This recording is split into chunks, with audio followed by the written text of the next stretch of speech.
हुकूमत 27वीं आइनी तरमीम पास करवाने की बहुत जल्दी में है और उसके अंदर मुख्तलिफ जो तजावीज़ हैं उसको हुकूमत के मुख्तलिफ लोग तो बता रहे हैं कि आइन को मजबूत करने के लिए बहुत ज़रूरी है, लेकिन उसकी आप तफसील पढ़ें तो बज़ाहिर तासुर यही मिलता है कि ज़्यादा कंट्रोल करने के लिए सिस्टम के ऊपर एक सेंट्रलाइज्ड अथॉरिटी कायम करने के लिए ये तरमीम तजवीज़ की जा रही है।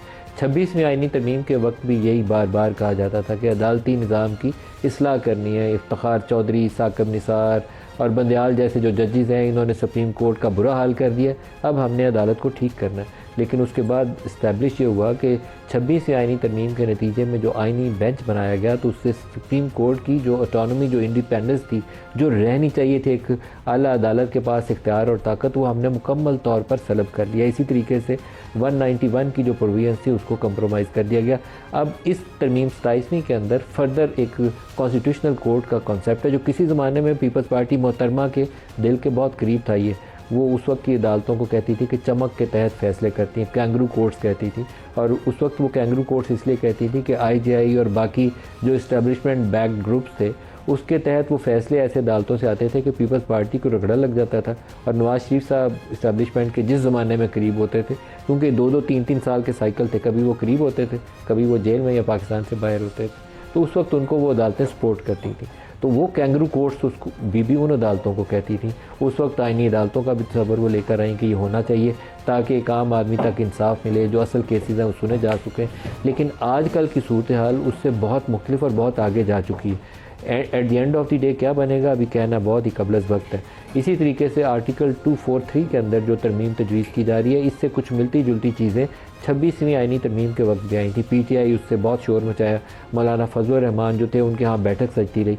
मौलाना ने उस वक्त अच्छा प्ले किया, लेकिन एक ख़ास स्टेज के ऊपर जाकर मौलाना को भी मैसेज दिया गया कि या तो फॉल इन लाइन, अदरवाइज़ हम तुम्हारे बगैर ही ये तरमीम पास कर लेंगे। 1 या 2 बंदे चाहिए तो वो कि JUI के हों या किसी और पार्टी के हों, वो मैनेज किए जा सकते हैं तो तरमीम पास हो जाएगी। तो मौलाना साहब अल्टीमेटली जो थे वो उस हार्ड लाइन से पीछे हट गए। PTI वाले बार बार इमरान खान की इजाज़तनामा लेने जाते थे। PTI ने उसके ऊपर बहुत अच्छी सियासत नहीं की। उन्हें पब्लिकली कुछ इश्यूज़ के ऊपर पोजीशन लेनी चाहिए थी, जिसमें आइनी बेंच के ऊपर भी उन्हें पोजीशन इख्तियार करते हुए अंदर एक फ्रीक बनना चाहिए था। लेकिन वो पहले तो मुशावरत में शामिल रहे, मौलाना के ज़रिए मिलते भी रहे, आते भी रहे, जाते भी रहे, फाइनल स्टेज पर पीछे हट गए। अब शायद उनका वो वेट नहीं होगा। वेट इसलिए नहीं होगा कि हुकूमत उसके बगैर ये तरमीम कौमी असम्बली से भी और सेनेट से भी पास करवा के आगे निकल जाएगी। लेकिन क्या ये बहुत अच्छी चीज़ है? मैं पहले भी बार बार चीज़ एक दोहराता हूँ, आज फिर दोहराऊँगा कि NFC अवार्ड जो इसी तरमीम के अंदर एक हिस्सा है, वो आज कर लें, 6 माह बाद कर लें, साल बाद कर लें, वो हमें करना पड़ेगा, नागुज़ीर है। करना क्यों पड़ेगा कि आपने सूबों को वसाइल इतने ज़्यादा दे दिए हैं कि वो कचरे के डब्बे के ऊपर भी अपनी तस्वीरें छाप के वो पैसे ज़ाया कर रहे हैं। वफाक की पोजीशन ये है कि जो डेट सर्विसिंग और डिफेंस का ख़र्चा है वो हमारी पहुंच से बाहर होता जा रहा है। जितना ज़्यादा हमारा बजट डेफिसिट हर साल होता है, उतने ज़्यादा हम बैंकों से कर्ज़ा उठाते हैं। 7-8 हज़ार अरब रुपया हर साल हम बैंकों से उठाते हैं, 10-12 हज़ार अरब रुपया सूद की मद में अदायगी करते हैं। तो ये एक ऐसा बैलेंस है जो वफाक को हमेशा कंगाल करके रखेगा और सूबों के पास अज़ाफ़ी वसाइल होंगे जिसकी वो क्वालिटी स्पेंडिंग नहीं कर रहे। उसको ठीक करना बहुत ज़रूरी है, अशद ज़रूरी है, और उसको आप टाल भी नहीं सकेंगे। आपको नहीं करेंगे तो आप बैंकरप्ट हो जाएंगे। इंटरनेशनली कितनी दफ़ा कौमें आएंगी या IMF या वर्ल्ड बैंक के पास आप जाएंगे और आपको बेल आउट करेगा। लेकिन बाकी जो कॉन्स्टिट्यूशनल मैटर्स हैं जिसमें अदालतों की आज़ादी शामिल हो, 243 की जो प्रोविजन शामिल हो, इसके ऊपर ऐसे इश्यूज़ हैं जब तक ब्रॉडर पॉलिटिकल कंसेंसस ना हो, आप कर तो गुजर सकते हैं, कर गुजरेंगे आप, लेकिन क्या आप संभाल पाएंगे उसके बाद, ये एक बड़ा सवाल है। तो जो आज हमारे साथ मेहमान शख्सियात हैं स्टूडियोज़ में, उनसे पूछे क्या करना चाहिए, वे फॉरवर्ड क्या होना चाहिए, पॉलिटिकल कंसेंसस इवॉल्व करने के लिए क्या करना चाहिए। क्योंकि एक तरफ PTI को कट टू साइज़ भी किया जा रहा है और PTI के अंदर से ही एक नई किंग्स पार्टी भी सामने आने के कभी इम्कानात मौजूद हैं। सारा कुछ इसी महीने होगा और हमारे सामने महीने के आखिर के अंदर एक ऐसी सूरत हाल होगी जिसमें पता चलेगा कि सियासत पहले से महफूज हुई है या पहले से ज़्यादा वल्नरेबल हो गई है। प्रोग्राम के आगाज़ में आपको इसहाक डार साहब का एक स्टेटमेंट सुनवाते हैं जिसमें वो बता रहे हैं कि जल्दी तरमीम आएगी 27वीं और हम पार्लियामेंट के जो ड्यू प्रोसेस है उसको फॉलो करेंगे। सुनिए वो क्या कह रहे हैं। मैंने वैसे पहले क्लैरिफाई कर दिया है, आई अश्योर यू कि ये गवर्नमेंट की ही है, गवर्नमेंट ही आएगी और गवर्नमेंट का ये जिम्मेदारी है कि वो लाए। ये कहीं से पैराशूट नहीं हो रही। ट्वीट मैंने भी देखी बिलावल भुट्टो साहब की, उन्होंने जो एरियाज आइडेंटिफाई किए हैं उन एरियाज पे बात हुई है।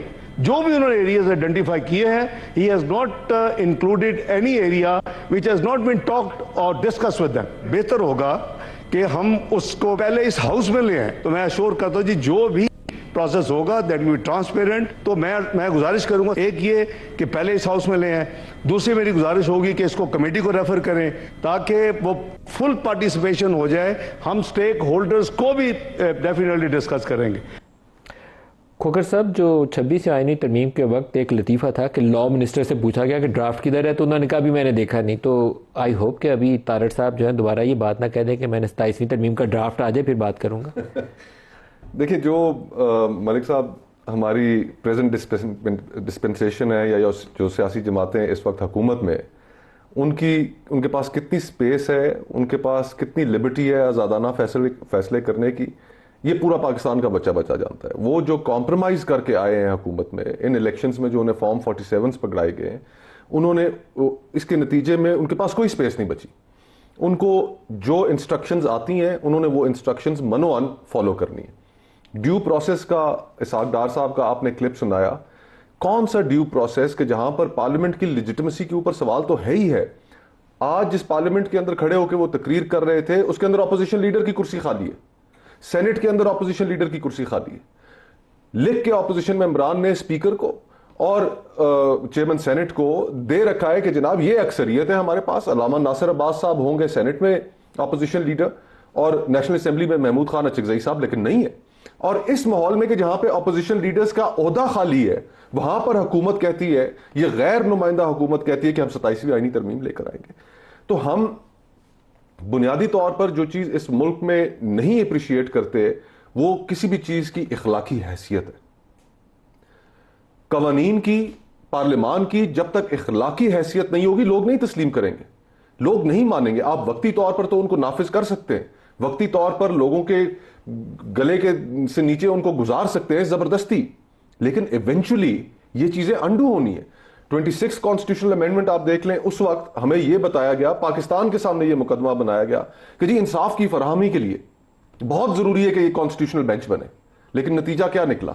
नतीजा यह निकला कि आज एग्जीक्यूटिव को मुकम्मल दस्तरस हासिल हो गई है अदलिया के ऊपर, उनकी अपॉइंटमेंट्स के ऊपर। और ये जो बिलावल साहब ने जो ट्वीट की, इसके अंदर 7 चीजों का उन्होंने जिक्र किया जी। सर, मैं उसकी तफसील की तरफ आता हूँ। सुप्रीम कोर्ट बार एसोसिएशन के हेड हमारे साथ हैं हारून रशीद साहब। हारून साहब, आपका बहुत शुक्रिया। सर, ये जो 27वीं आईनी तरमीम और आईनी अदालत की बात की जा रही है, आपकी सुप्रीम कोर्ट बार एसोसिएशन का इसके ऊपर क्या रद्द-ए-अमल है? ऑलरेडी पहले जनरल डिस्कशन था जब 26 अमेंडमेंट बनी थी।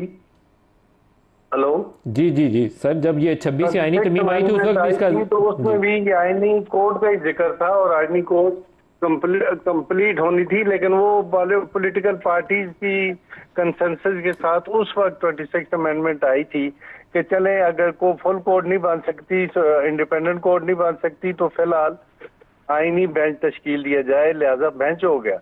अब ये देखें, फेडरेशिएट कोर्ट कॉन्स्टिट्यूशनल कोर्ट है और इंडिपेंडेंट कोर्ट है। इसी तरह अगर कॉन्स्टिट्यूशनल कोर्ट इंडिपेंडेंट हो जाए और बाकी जो सुप्रीम कोर्ट है वो इंडिपेंडेंट रहे, तो इसका मतलब है कि पब्लिक लिटिगेशन जो है वो इलादा हो जाएगी और पॉलिटिकल आईनी मामला जो है वो इलादा हो जाएंगे। इसके बनने में तो कोई इतराज नहीं है। आप सपोर्ट करते हैं? सुप्रीम कोर्ट बार इसको सपोर्ट करती है? बिल्कुल सपोर्ट करती है। और इसलिए बाकी जो चीजें हमने गवर्नमेंट को आज प्रेस रिलीज इशू की है कि ये बिल हमें भी रेफर किया जाए और हमारी राय ली जाए, ताकि वो सारी चीजें देख के बाकी मामला जो हैं उनमें हमें किसी पे एतराज भी है। लेकिन आपको एतराज किस पे है? हम एतराज ये है कि वो जो मैजिस्ट्रेट को पावर दे रहे हैं, जुडिशियल पावर, उस पर हमें एतराज है। इसलिए कि ऑलरेडी जब जुडिशियल मैजिस्ट्रेट काम कर रहे हैं तो सारे इख्तियारात, जब पहले सेपरेशन हुई थी जुडिशरी और एग्जीक्यूटिव, ये उसी तरह रहना चाहिए। और सर, उसके अंदर एनएफसी अवार्ड का 243 का भी जिक्र है, उसके ऊपर आप ओके हैं, खुश हैं? नहीं सर, वो मैंने ड्राफ्ट देखा नहीं है, मुझे डिटेल का नहीं पता। मैं इसीलिए कहता हूँ कि आज प्रेस रिलीज इशू की है गवर्नमेंट को, हमने ये जिक्र किया है कि आप हमें शेयर करें ताकि हम अपने पॉइंट ऑफ व्यू दे सके। बहुत शुक्रिया आपका हारून रशीद साहब।